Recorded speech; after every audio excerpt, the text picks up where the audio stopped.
Like before I was homeless, I was clean, I was showering every day, and I was changing my clothes every day. And now, obviously, I now accept that like my clothes go a bit longer without being cleaned, or I shower a little less often, or I like eat food from tins. Did you know that in the United States, more than 7,718 people are living without a home, staying in temporary shelters instead of the comfortable homes they once dreamed of? Yes, all of this is happening in one of the richest countries in the world. The cost of living in America has spun out of control, creating the largest affordability gap in modern history. When every other door closes, the car becomes the last roof they have left to survive under. And you know what? The saddest part is the people forced to live in their cars still go to work, still pay taxes, and still try to follow the law, but the American dream now seems to offer them nothing more than a parking space. What pushed them into this heartbreaking reality?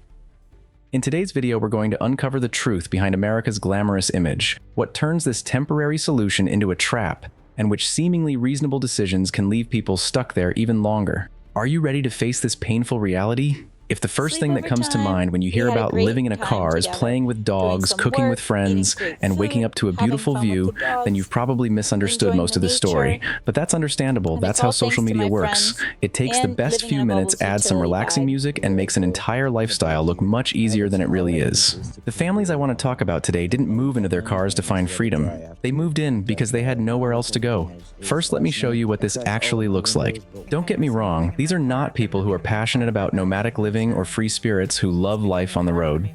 They are there simply because they have nowhere else to go. This car is their bedroom, their closet, the place where they keep their documents, and sometimes the only thing that allows them to get to work the next morning. And this is where stereotypes cause us to overlook an entire group of people. When people hear the word homeless, many picture tents, sidewalks, or someone sleeping outside a store.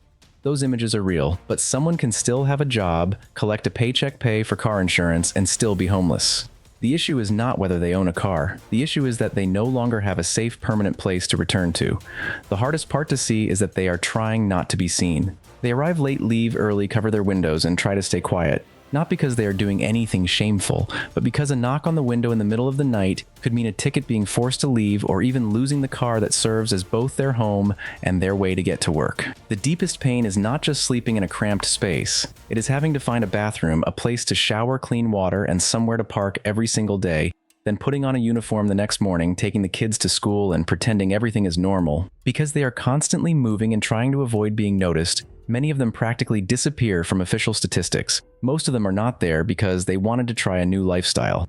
The basic math simply stopped working, and before you think that could never happen to me, let me show you what has changed. Working full-time in America no longer guarantees that you can afford to rent a place to live. There is a very convenient explanation for all of this. It says that the people sleeping in their cars made bad choices, that they are lazy, don't know how to save money, or should have planned better. I'm not saying personal choices don't matter, but thousands of parents did not all wake up one morning and decide their children should sleep in the back seat. Americans also did not suddenly lose their work ethic over the course of just a few years. What is really happening is much simpler, and honestly, much more frightening. More and more people are doing everything they were told to do, but the numbers still don't lead them to a home. You can open your phone and see hundreds of apartments listed for rent. But having homes available on the market does not mean there are homes available at your income level. You still need a high enough income, good enough credit, a security deposit, and a clean rental history. Meanwhile, food costs more, utilities cost more, car insurance costs more, rent costs more. These are not expenses you can simply stop paying. You can postpone a vacation, but you cannot stop eating, stop using electricity, or stop insuring the car that gets you to work. Wages may go up on paper, but your bills don't ask what percentage your paycheck increased. They only ask whether there is enough money left in your account. And when every expense rises at the same time, families no longer get to choose what to cut. They only get to choose which bill will go unpaid. You may be wondering, why don't they just stay with relatives or friends? Surely someone could let them stay for a few weeks. To understand this, you have to look at a very specific part of American culture. Independence is valued from a very young age. Many people leave home right after graduating from high school at around 18 to attend college, start working, or move to another state. Parents have their own lives. Their children are also expected to take care of themselves. This does not apply to every family, but it is a very common expectation. So when an adult runs into trouble, the answer is not always as simple as go back to your parents' house. Their parents may be retired, living in a small apartment, or struggling to cover their own bills. Their siblings may live hundreds of miles away, be renting their homes, and not be allowed to move anyone else in. Friends may offer a couch for a few nights, but it is extremely difficult to house an entire family for several months. The truth is, many people already tried that before moving into their cars. They stayed with relatives, slept on couches, or squeezed into rooms that were already overcrowded. But staying with someone usually only works for a while. The longer it goes on, the more food costs, utility bills, privacy, and household tension become serious problems. And the person letting them stay may also be just one bill away from a crisis. Some people have pointed out that living in a car is almost unheard of in Africa, but that does not mean Africa has no housing crisis. It usually takes a different form, such as multiple generations, living together, severely overcrowded homes, long-term stays with relatives, or life in informal settlements. In the United States, the car plays a special role. It takes you to work, gets your children to school, and gives you access to food, healthcare, and essential services. So when the house disappears, the car becomes the last space where a family can still lock the doors and have some control. And when enough people are pushed into that situation, an entire survival ecosystem begins to form. Parking lots become bedrooms, gyms become bathrooms, libraries become places to charge phones, use restrooms, and stay during the day. Food banks become kitchens.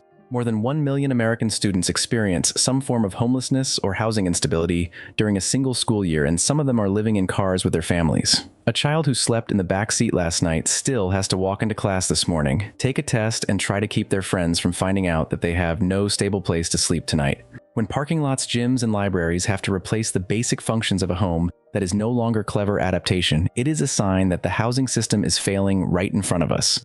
And the most frightening part is that you don't have to be poor for years to end up there. All it takes is one source of income disappearing, one medical bill showing up, or one rent increase hitting right when the savings are gone. At this point, you may be wondering, if a family loses their home, why don't they go to a shelter instead of sleeping in their car? After all, didn't the government build those places specifically to serve people in that situation? But honestly, unless you have had to find a place for your entire family to sleep, while keeping your job, getting your children to school, and following a long list of fixed rules, it is hard to understand why a car can sometimes become the more practical choice.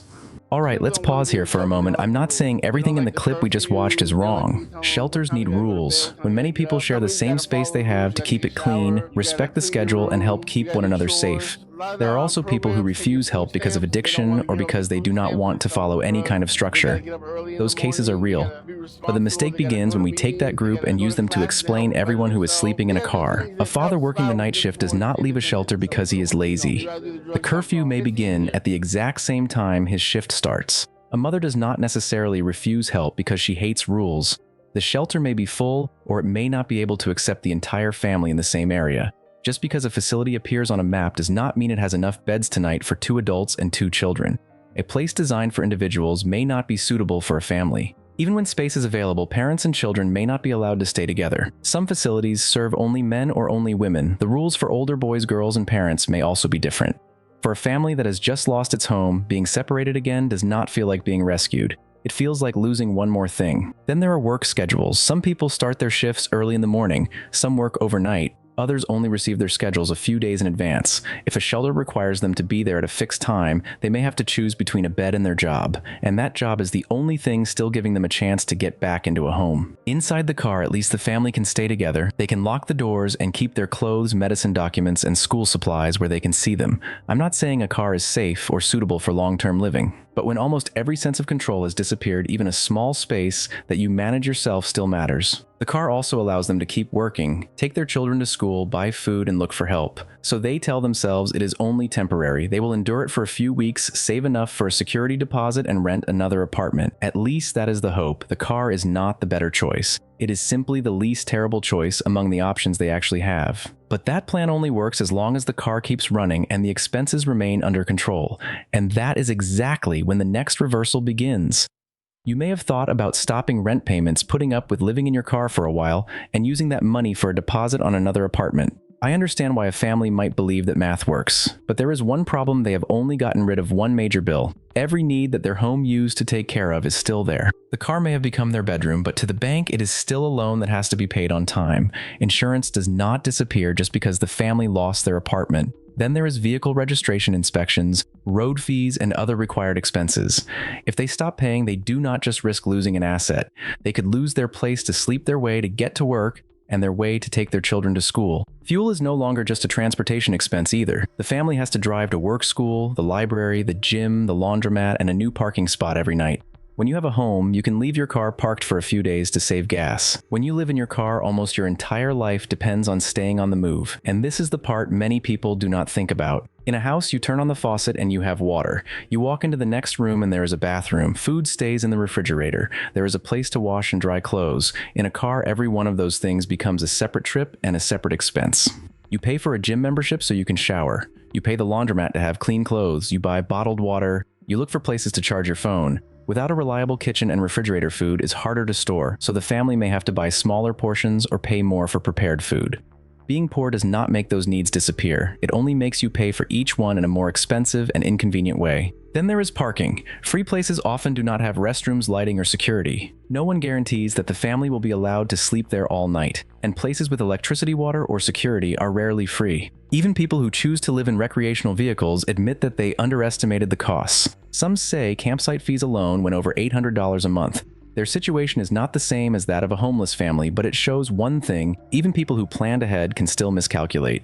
And that is when the plan for just a few weeks starts dragging on. A tank of gas, one load of laundry, 1 month of insurance, one safe parking spot. Each expense is smaller than rent, but together they all take money from the same place, the deposit that could get the family back into an apartment. They moved into the car to save money, but living in the car is exactly what keeps them from saving enough to get out of it. And up to this point, we have still been assuming the car keeps running. What happens when the engine does not start one morning? For most of us, a broken car is already a major headache. You call a mechanic, find someone to give you a ride to work, and worry about how big the bill will be.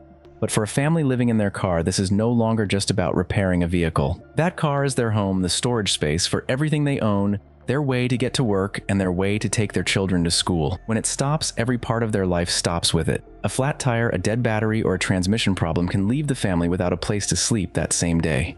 If the car has to stay at the repair shop, where will they stay tonight? Will they rent a room, rent a car, or miss work while they wait for the repairs? Honestly, many families cannot afford any of those choices. Their clothes, medicine, documents, and their children's belongings may have to stay in the car. Meanwhile, the loan payments and insurance bills keep coming.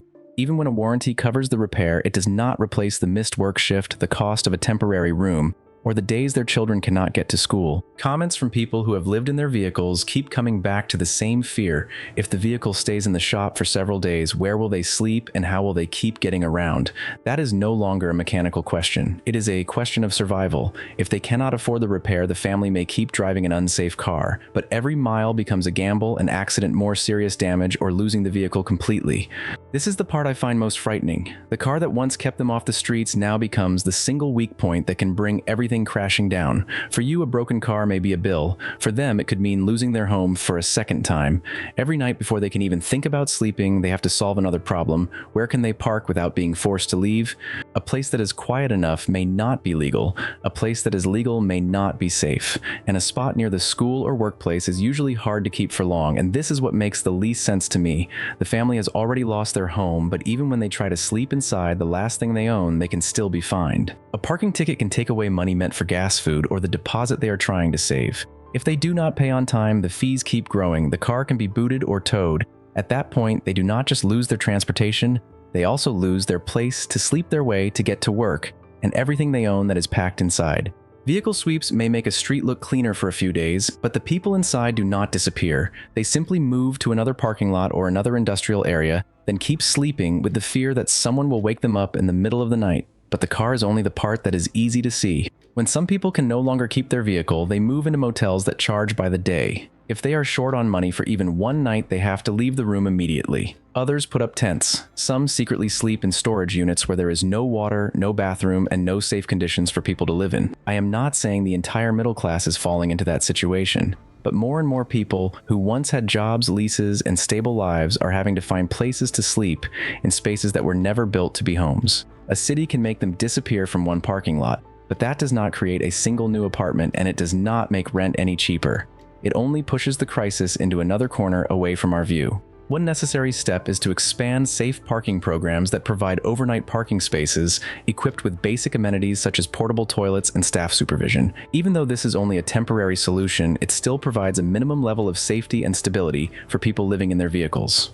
However, the current capacity is still nowhere close to meeting the actual need. Expanding safe parking lots into more areas, especially in major cities, would help ease the pressure and give people who need support a greater sense of security.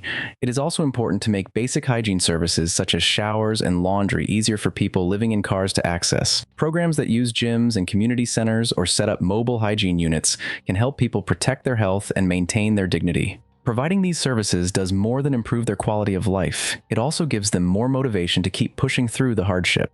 However, the most basic solution still lies in developing affordable housing programs. Government agencies and social organizations need to prioritize building low-cost housing or converting unused buildings into transitional housing. This approach would not only provide stable shelter for people experiencing homelessness, but also reduce pressure on temporary support systems, such as safe parking programs. To help people experiencing hidden homelessness regain long-term stability, we need to invest in job training and skill development programs. These programs can open a path to stable full-time employment, helping people not only get out of their cars, but also rebuild fuller and more secure lives. Businesses should also adopt more open hiring policies, support people who are struggling with housing, and give them opportunities to fit in and grow in the workplace.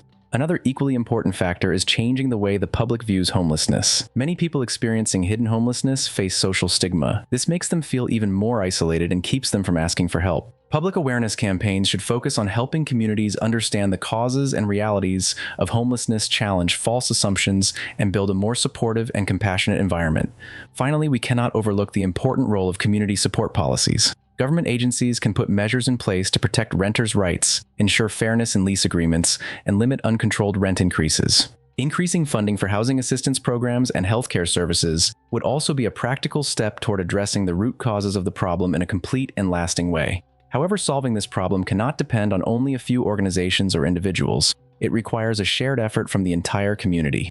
Every one of us can contribute, from learning more about homelessness to supporting organizations that are working to change people's lives. Sometimes small acts of kindness, such as directing someone to helpful resources like shelters, food banks, or job training programs, can make a meaningful difference.